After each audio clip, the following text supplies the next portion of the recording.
Alors donc nous reprenons la deuxième partie de notre journée et pour agrémenter toutes les présentations qui sont d'ailleurs j'ai trouvé déjà ce matin de très haute tenue, nous demandons à quelques conférenciers de venir traiter d'un sujet et donc nous sommes heureux d'accueillir Olivier Madard qui va nous parler de la place de la chirurgie en live dans la formation chirurgicale. Vous savez que ça a toujours été un élément formateur important mais qui n'est pas sans poser quelques questions. Vous avez la parole. Merci de m'accueillir. Donc la live surgery est un sujet qui a été à l'actualité en 2019. Il y a eu la publication d'un livre de Philippe Liverneau qui dénonce la pratique et également un reportage sur M6 relatant un incident patient. On va démarrer avec quelques images. Il y a des caméras, il y a des fils électriques. Je commence à être prise de grande angoisse parce que j'ai l'impression que je ne suis pas dans le bon bloc et que je ne suis pas la bonne personne. Sur Internet, nous avons retrouvé des images du bloc opératoire ce jour-là. L'installation ressemble à un plateau de tournage. Et la patiente n'est pas au bout de ses surprises. Alors, l'individu de dos, là, c'est moi. C'est moi en 2017. En 2015 ou 2016. M6 a pris les images sur Internet pour illustrer son reportage. Donc j'ai 55 ans, je suis un ancien économe de la salle de garde d'Argenteuil et mon métier c'est l'audio-vidéo et je suis particulièrement spécialisé dans la réalisation des live surgery. Et là, vous êtes à l'hôtel Marriott, où en 2015 ou 2016, donc, où va se tenir le challenge Endurologie. C'est une manifestation qui va se jouer sur un écran de 15 mètres. Et donc, on est dans l'installation. De l'autre côté, au bloc opératoire à Tenon, il y a 4 blocs qui se préparent avec une quantité de caméras, de fils, de tout ce que vous voulez. C'est absolument phénoménal. C'est un show qui a eu 9 ans d'existence et qui s'est terminé en 2017. Voilà. Et il accueillait 600 chirurgiens internationaux. Alors évidemment, quand on voit des choses comme ça, on est forcément on s'interroge sur la justification de ce type d'événement, surtout quand il y a des incidents patients à la clé. Et la prise de conscience, elle a démarré avant les problèmes juridiques, puisque en 2016, les 2 chirurgiens qui sont à l'origine de l'événement se posent la question de continuer ou pas et en fait définissent que pour 2017, il n'y aurait qu'un bloc opératoire et non pas 4, de manière à alléger considérablement le dispositif et donc décident de remplacer les 3 autres blocs par de la chirurgie enregistrée. Donc on fait une réunion et on essaye de trouver une façon de rendre la chirurgie enregistrée presque aussi intéressante que la chirurgie live. Et on crée un format pour ça, qu'on appelle le semi-live. Alors c'est pas forcément une bonne appellation. Donc un semi-live, en gros, le principe est assez simple. C'est ce que fait le réalisateur pendant une live surgery, c'est-à-dire il dirige ses équipes pour qu'à tout instant on ait la capacité à voir l'information intéressante là où elle est. Donc dans un bloc d'urologie, typiquement, il faut pouvoir voir les rayons X, il faut voir la caméra endoscopique, il faut voir les mains du chirurgien, et puis il faut pouvoir switcher en direct. Alors l'idée, elle est toute bête, elle consiste à dire on va mettre autant de caméras qu'il y a de points d'intérêt dans le bloc opératoire.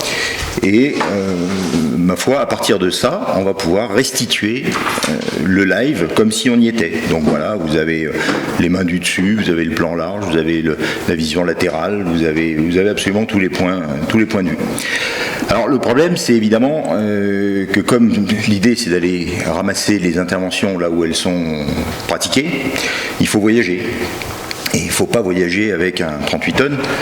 Donc le challenge, c'était de mettre ça en valise, qui soit capable de prendre l'avion pour une équipe de 2 personnes.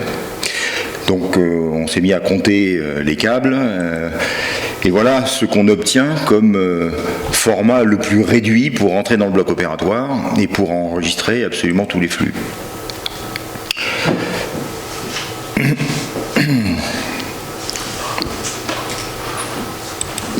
Alors, cette idée d'enregistrer tout en parallèle, c'est pas très original, hein.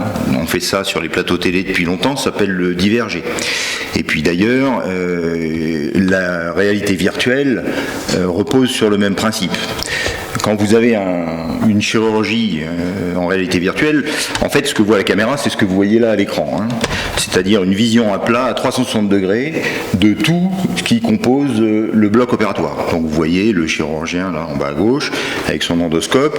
Alors le truc noir, c'est le mât qui supporte la caméra.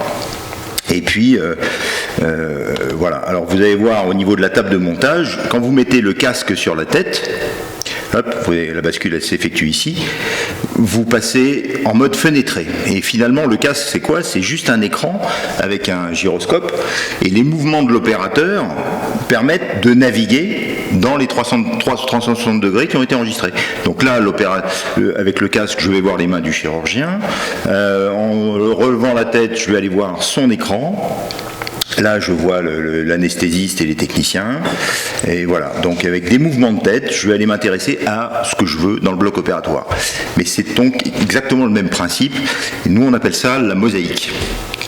Donc, au cours de ce dernier challenge en 2017, voilà la salle, on diffuse des chirurgies live en provenance de Tenon et des semi-live. Ça, c'est un semi-live. Donc vous avez le modérateur ou le chirurgien qui sont inclus dans la réalisation. Ils discutent et ce que vous voyez à l'écran est fait en temps réel, comme si on était dans un vrai live. Donc ils demandent à voir l'endoscope, ils demandent à voir... et puis quand ils s'ennuient, on change de salle. Et donc on restitue une impression de live avec un temps réel plus ou moins conservé. Si on veut pousser la comparaison avec le live jusqu'au bout, il ne faut pas couper le film, et quand ça devient long, il faut juste changer de salle et laisser tourner l'enregistrement. Voilà, donc ça c'est l'utilisation du semi-live tel qu'on l'a conçu pour le challenge.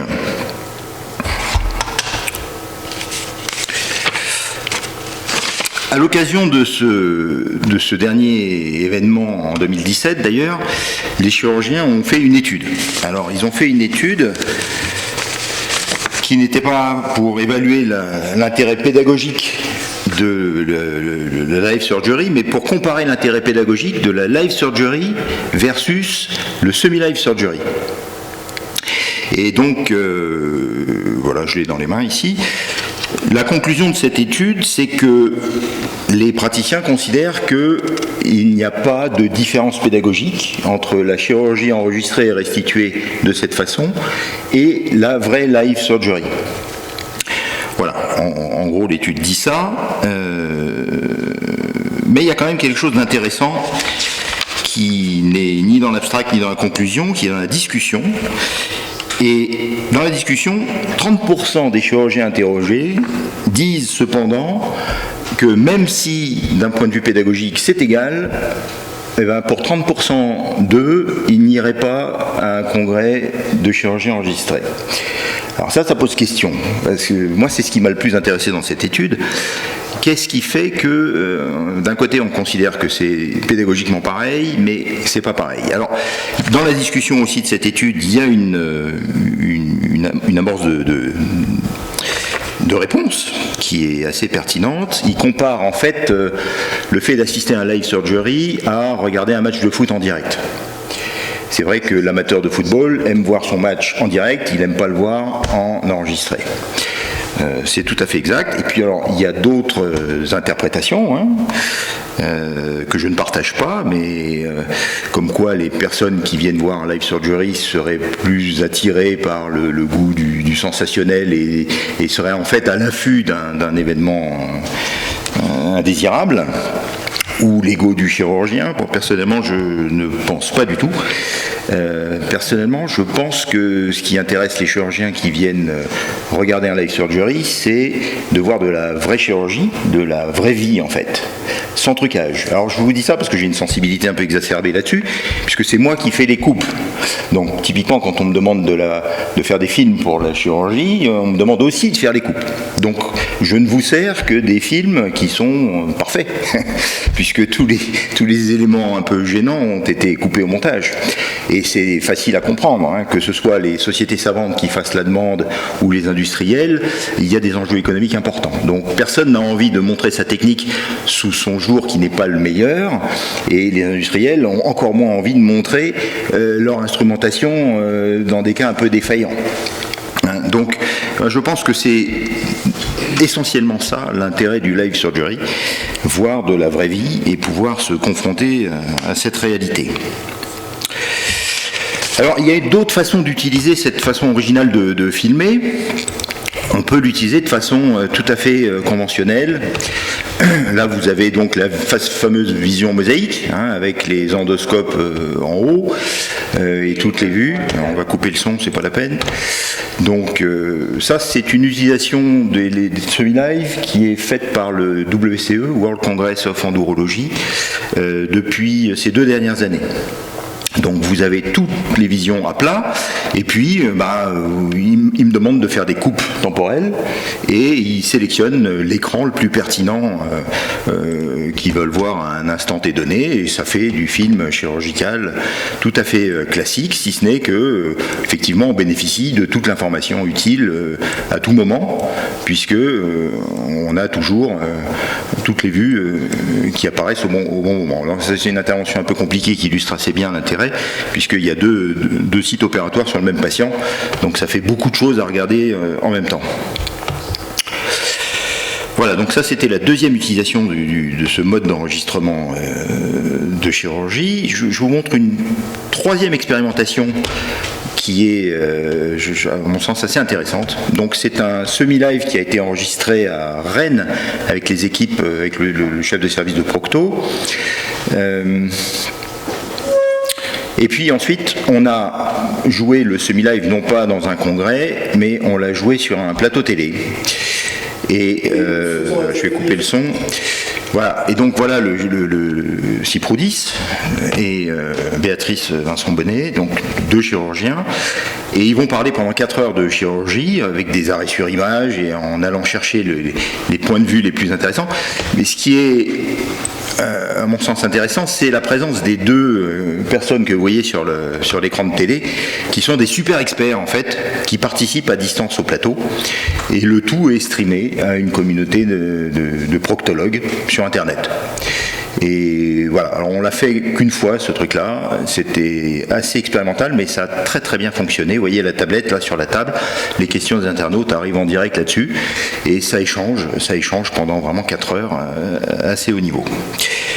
Je vous montre une dernière façon d'utiliser ça qui est plus futuriste et qui n'a pas été essayée. Alors, c'est un mélange de technologies, mais probablement assez d'avenir. Alors, d'abord une technologie simple de visioconférence. Vous créez une salle virtuelle et vous réunissez des chirurgiens internautes distants avec un opérateur. Donc ça, c'est tout à fait classique. Mais là où ça devient intéressant, c'est qu'au lieu de diffuser cette image-là, qui n'a aucun intérêt, eh ben, vous diffusez un live surgery qui a été enregistré. Et cette tablette permet de piloter le show par le chirurgien distant comme il veut. Donc il décide de montrer absolument ce qu'il veut en pianotant là-dessus et à distance.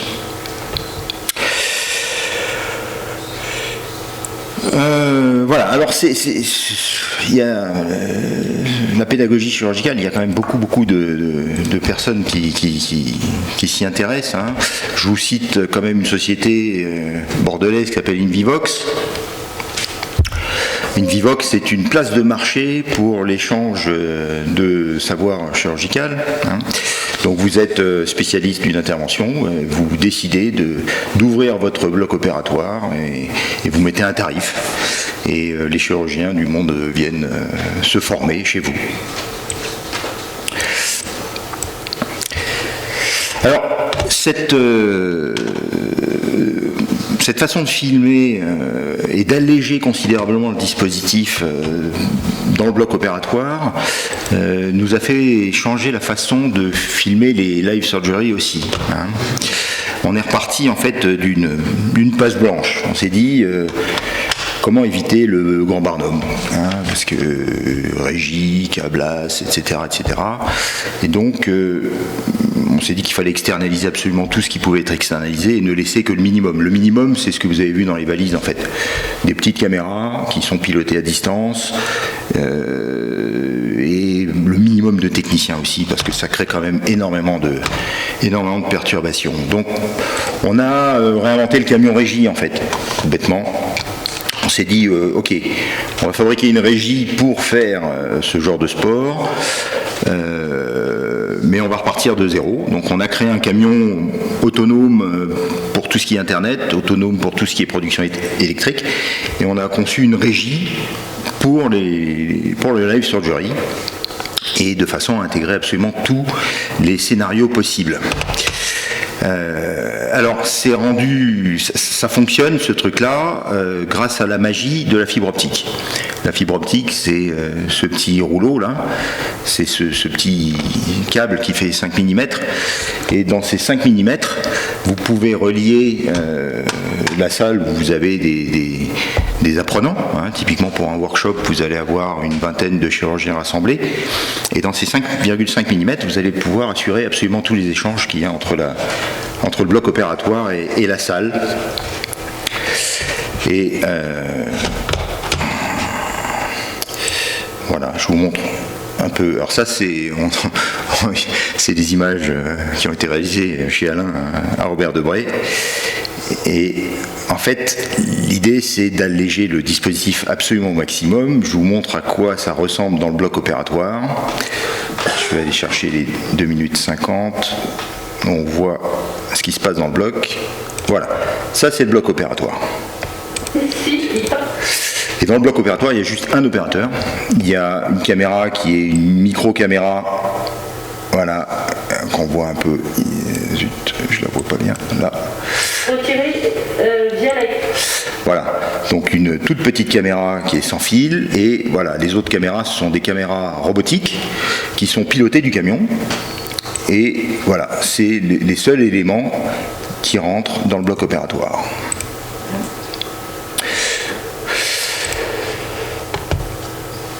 Voilà, alors, pour être complet, parce qu'il n'y a pas 36 méthodes pour enseigner la chirurgie. Je sais bien que le compagnonnage, c'est de très très loin la meilleure méthode, et que tout le monde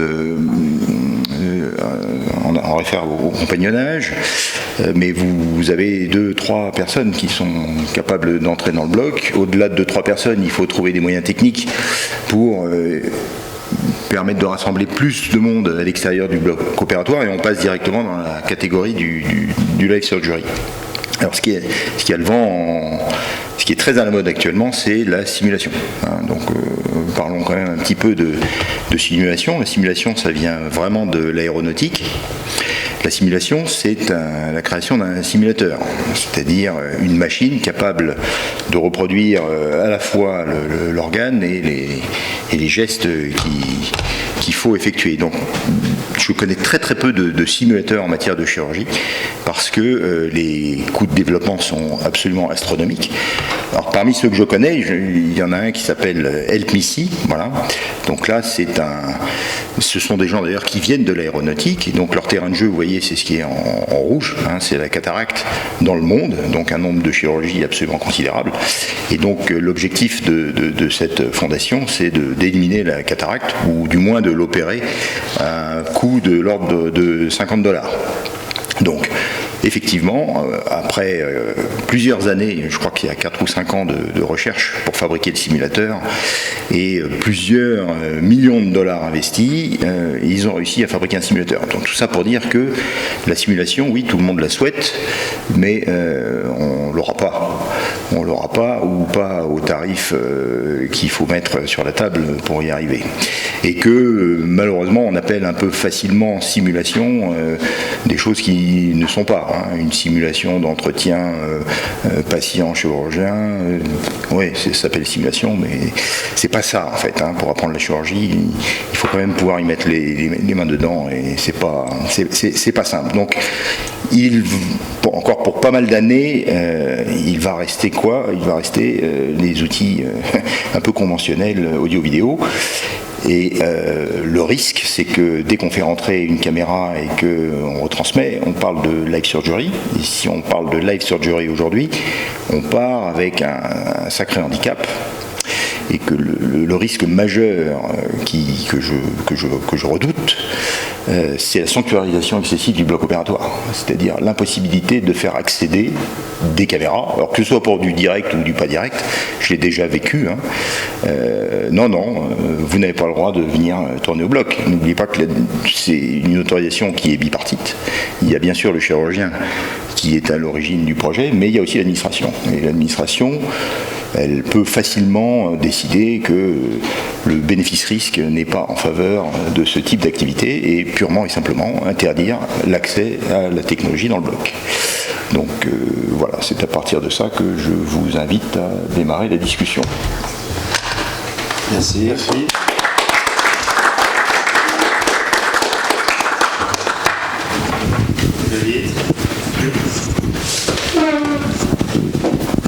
C'est vrai, ce sujet était très important à traiter et on est très content que vous soyez venus.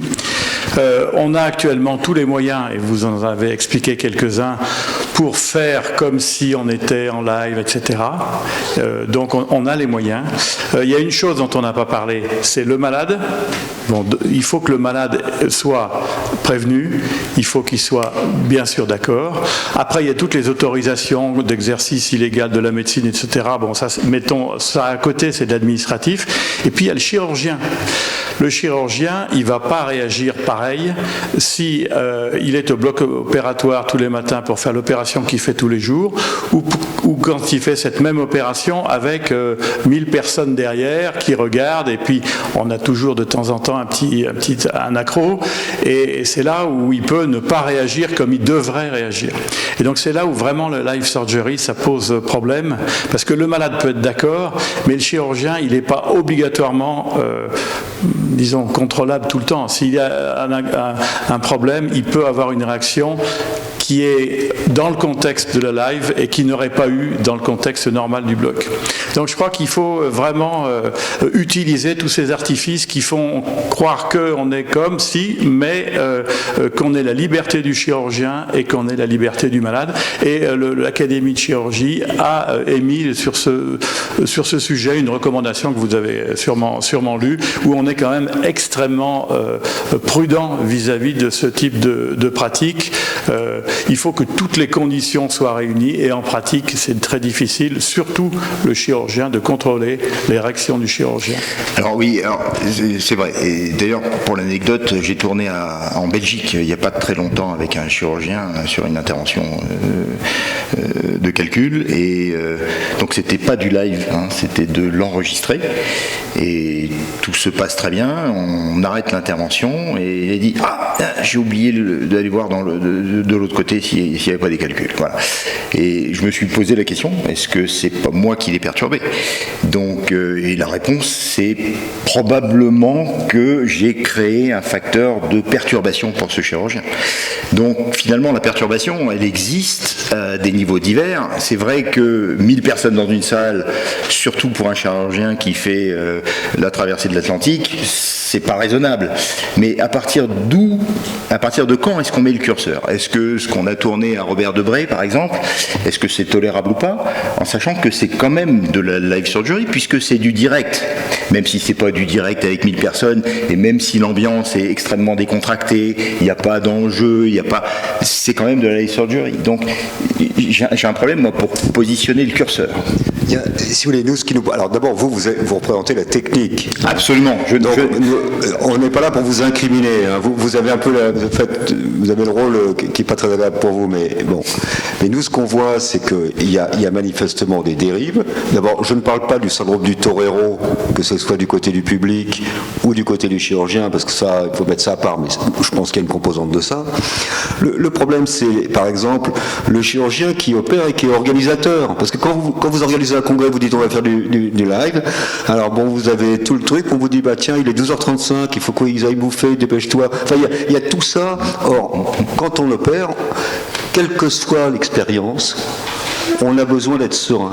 Et la live surgery apporte tout un tas de perturbations, que ce soit dans l'indication, parce que c'est pas toujours le bon malade, hein, parce que le lundi 31, on avait décidé qu'on opérait une sigmoïdite et finalement on se retrouve avec un gros polype parce qu'on a que ça sous la main. Enfin, vous voyez ce que je veux dire, c'est, tout à fait. Tout ça, ça perturbe l'acte opératoire, et c'est pour ça que, comme l'a dit le président, l'Académie a émis une préconisation qui est assez restrictive, qui n'est pas contre votre activité, mais qui appelle, qui invite les chirurgiens et les organisateurs à prendre leurs responsabilités et à avoir un cahier des charges.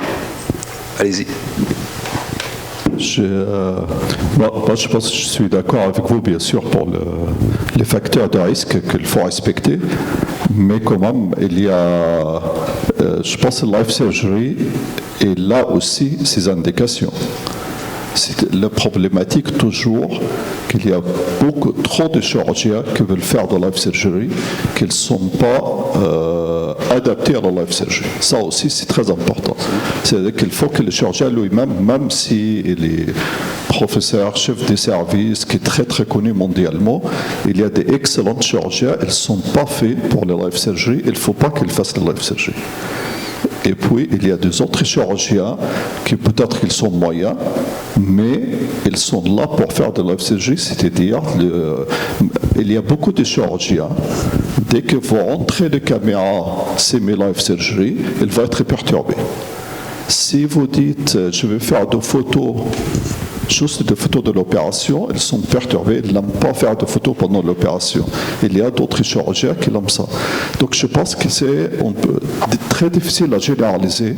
Et puis il y a deux catégories, life surgery chez nous, c'est-à-dire ici en Europe ou en Amérique, juste comme ça, life surgery à l'étranger.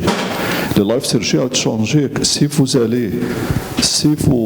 êtes extrêmement strict, moi je fais ça depuis des années, c'est-à-dire il faut être strict avec l'indication opératoire, il faut voir les familles pour les enfants, il faut discuter le dossier, il ne faut jamais faire la technique opératoire selon le programme, il faut faire la technique opératoire que vous sachiez faire et adapter à l'enfant.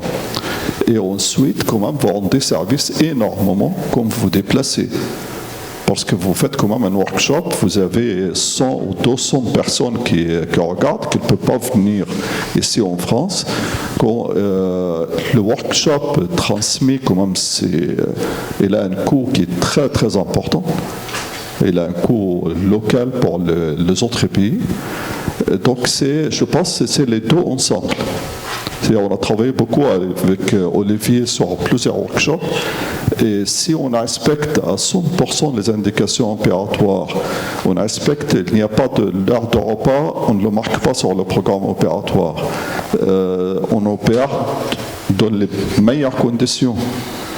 Et je pense que ça, c'est quand même, je ne sais pas, moi je suis encore très très impliqué dans la life surgery. Je vais aller un peu dans ton sens. Il y avait Lorenzo Capussotti à Turin, il a organisé pendant 10-15 ans des séances de life surgery en faisant venir des chirurgiens de partout. Et à la fin, il a fait un interrogatoire. Il a fait un questionnaire pour les chirurgiens pour demander est-ce que ça vous perturbe ou pas. Et effectivement, il y avait 50% des chirurgiens qui ont répondu oui, on est perturbé. Alors, et je peux vous dire, parmi eux, il y avait des gens d'excellente qualité que vous connaissez tous, je ne dirai pas les noms, qui sont d'excellents chirurgiens, mais qui, quand ils se trouvent confrontés à cette situation, même s'ils ne donnent pas l'air, comme ça, ils sont quand même perturbés. Moi, j'ai vu une fois un drame par un superbe chirurgien, et vraiment, c'était incompréhensible, ce drame. Voilà. Donc, je pense que ce que tu dis est vrai, c'est-à-dire quand on est à l'aise, quand on a l'habitude, on n'est pas perturbé par le fait qu'une caméra, moi les fils ça ne me gêne pas, dans la salle d'opération il y en a plein de toute manière, qu'il y en ait plein d'autres c'est pas très grave, mais effectivement il faut, c'est ce que tu disais Xavier, il faut que le chirurgien, comme le patient, donne son accord au fait qu'il sera filmé pendant l'intervention. Moi je vais reprendre un exemple, c'est que maintenant je fais beaucoup d'enseignement numérique, donc l'enseignement numérique c'est des gens qui parlent dans un studio devant une caméra au lieu de parler devant 25, 100 000 étudiants. Eh bien, il y en a qui ne supportent pas ça. Ils n'arrivent pas à parler correctement devant une caméra. Alors que quand ils sont devant un amphithéâtre de 1000, ils sont parfaitement à l'aise. Donc je pense que la personnalité des gens qui agissent, effectivement, est extrêmement importante. Mais cela ne doit pas faire disparaître la live surgery, je pense, ou la semi-live, ou toutes ces technologies qui sont en train de progresser, à condition, et je crois que c'est là l'Académie a joué un rôle important, d'en mettre des règles extrêmement précises, à la fois vis-à-vis du patient, vis-à-vis du chirurgien, vis-à-vis de l'intervention. Je pense que c'est qu'a fait tort vraiment live surgery à l'étranger. Il y a pas mal de chirurgiens qui font pour la première fois une technique opératoire devant tout le monde. Et je pense que c'est ça aussi, il y a pas mal. Je pense que la recommandation de l'Académie, elle était vraiment excellente. Oui, parce que dans ces préconisations, nous avons d'ailleurs différencié celui qui fait la live surgery dans son bloc avec son équipe et celui qui fait la live surgery dans un autre bloc avec une autre équipe. Et ceux qui ont connu ces situations peuvent dire que ce n'est vraiment pas du tout la même situation. Et puis il y a encore un dernier point, c'est le live surgery interactif, où le chirurgien il opère, et en plus il répond aux questions. Oui, alors il y a une préconisation là-dessus sur le chirurgien avocat du patient. C'est une bonne façon de faire aussi, ça, d'avoir un intermédiaire entre la salle et les chirurgiens qui opèrent. C'est pas très compliqué, ça. Ouais. Guillaume, tu veux? Merci. Non, simplement, c'est vrai que je pense que ça paraît assez évident. C'est-à-dire que la semi-live chirurgie, c'est vraiment l'évolution qui résout un certain nombre de complications de la chirurgie, du stress, même de l'organisation. Enfin, on l'a un peu évoqué. Je voulais aussi savoir, est-ce qu'il y avait une différence de coût? Parce que là, vous avez vraiment beaucoup travaillé pour faire du semi-live. Est-ce qu'il y a une différence de coût entre les deux process ou pas tellement?